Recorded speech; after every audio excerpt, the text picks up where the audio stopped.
সব কিছুতেই কি উকিলের কাছে ছুটে যাওয়ার কোনো দরকার আছে? আজকে আমার বাড়ির রেন্ট এগ্রিমেন্ট হোক বা আমার নাম চেঞ্জের কোনো ভুল হোক, সব কিছুতেই কেন আমি উকিলের কাছে ছুটে যাব? আজকাল তো সব কিছু ইউটিউব, গুগল বা আমি যদি একটুখানি এআই ইউজ করি তাহলে সেখানেই আমি প্রপার ফরম্যাট পেয়ে যাব। তাহলে আমার উকিলের কাছে যাওয়ার কি দরকার? আচ্ছা, আপনি যদি নিজেই সব জানেন বা সমস্ত কিছুই যদি আপনাকে এআই সাপ্লাই দিতে পারে, একবারও কি ভেবে দেখেছেন যারা এই ল প্রফেশনে রয়েছে, যারা এই প্রফেশনে দীর্ঘদিন যাবৎ প্র্যাকটিস করছে, তাহলে তারা কেন রয়েছে বা তাদের প্রয়োজনীয়তাটাই বা কী? গুগল বা ইউটিউব বা যে কোনো এআই আপনার প্রবলেমটা বুঝবে, আপনাকে তারা আপনার প্রবলেমের যে সিমটমস রয়েছে সেই সমস্ত কিছু বলতে পারলেও অ্যাকচুয়াল সলিউশন কিন্তু সে বা তারা বলতে পারবে না। ঠিক সেই কারণেই যারা অ্যাডভোকেট বা লয়ার রয়েছেন তারা দীর্ঘ 5 বছর বা 3 বছরে প্রচুর প্রচুর প্রচুর বেয়ার তারা স্টাডি করেছে। এছাড়াও দিন রাত জেগে বিভিন্ন অ্যাক্টিভিটি, ইন্টার্নশিপ, প্রচুর সময় ব্যয় করার পরে তারা গিয়ে একটা পজিশনে দাঁড়িয়েছে।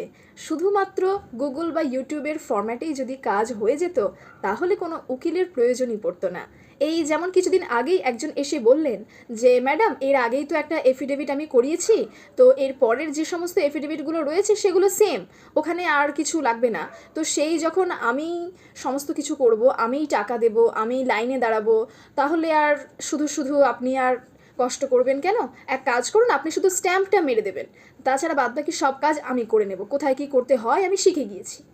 বলি, আপনি যদি সব শিখে গিয়েছেন তাহলে সেক্ষেত্রে স্ট্যাম্পটাও আপনি নিজেই নিয়ে নিন, বা আপনার যদি সেই রকম কোনো জায়গা থাকে বা আপনি যদি সেই রকম পদাধিকারী কোনো ব্যক্তি হয়ে থাকেন তাহলে সেক্ষেত্রে আমি বলবো স্ট্যাম্পটাও আপনি নিজেই দিয়ে নিন। কারণ ওইটুকু স্ট্যাম্প দেওয়ার জন্যেও কিন্তু একজন লয়ার বা অ্যাডভোকেটকে আপনার ভাষায় অনেক দিন, অনেকগুলো রাত জেগে দিনের পর দিন পড়াশোনা করতে হয়েছে।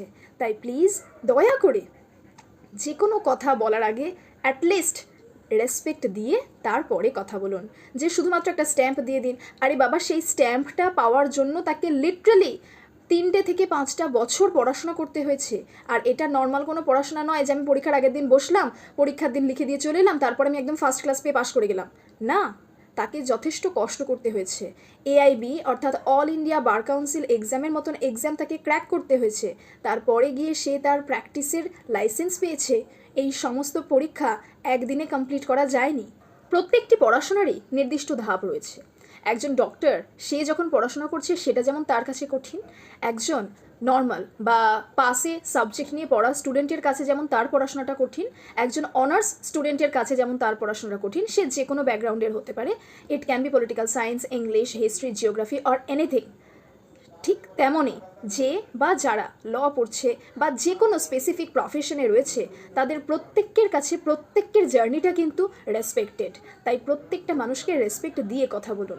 2 টাকার উকিল গাছতলায় বসে, এই রকম কথাবার্তা আমরা শুনে হয়তো অভ্যস্ত হতে পারি, বাট আপনিও যদি জার্নিটা ক্রস করতেন তাহলে আপনিও ডেফিনেটলি বুঝতে পারতেন যে এই জায়গায় কেউ এমনি এমনি আসে না, এই জায়গায় আসার জন্য যথেষ্ট পরিমাণে তাকে কষ্ট করতে হয়। চলুন, অনেক বেশি বকে ফেলেছি, এবার একটু কাজের কথায় আসা যাক।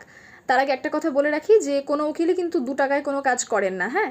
তো সেক্ষেত্রে একটু খেয়াল রাখবেন, তাদের নিজেদের যে চার্জ রয়েছে তারা সবসময় সেই চার্জটা নিয়েই কাজ করেন। ওটা কথার কথা ছিল, ওটা নিয়ে আবার কমেন্ট বক্স কেউ ভরিয়ে ফেলবেন না। আর যারা অন্যরকম তাদেরকে আর কী বা বলবো, তো তারা ভরাতে থাকুন, সেই বিষয়ে আর বিশেষ কিছু বলছি না। তবে একটা সলিউশন বা একটা কথা যেটা আমি সবসময় বলে থাকি, যে কাজ যখন করাবেন, টাকা দিয়েই যখন করাবেন, আপনার নিজের কষ্টের অর্জিত টাকা সেটা যথেষ্ট পরিমাণে ভালো জায়গায় ব্যয় করার চেষ্টা করুন। কেমন? সবসময় ওই নিজে পাকামো করে গুগল বা ইউটিউব থেকে ফরম্যাট নিয়ে কাজ করবেন, পরে ভুল হবে, তারপরে অ্যাডভোকেটের কাছে আসবেন ওটা ঠিক করিয়ে দেওয়ার জন্য, ফার বেটার যেই টাকাটা আপনি ওখানে খরচ করছেন তার থেকে আরেকটু বেশি পরিমাণ হয়তো টাকা লাগবে, বাট একটা রিজনেবল প্রাইসের মধ্যেই কিন্তু আপনার কাজটা সম্পূর্ণ হয়ে যেতে পারে যদি আপনি একজন প্রফেশনালের কাছ থেকে সেই কাজটা করান। যদি কোনো রকম লিগ্যাল হেল্পের দরকার হয় ডেফিনেটলি স্ক্রিনে দেওয়া নাম্বারে যোগাযোগ করতে পারেন। আর যারা ড্রাফটিং শিখতে চান তারা অবশ্যই আমার সঙ্গে যোগাযোগ করতে পারে। তোমরা যারা ল স্টুডেন্ট রয়েছো তারাও কিন্তু সেমিস্টার ক্লাসের জন্য যোগাযোগ করতে পারো। Thank you so much for today's video. দেখা হচ্ছে পরের ভিডিওতে।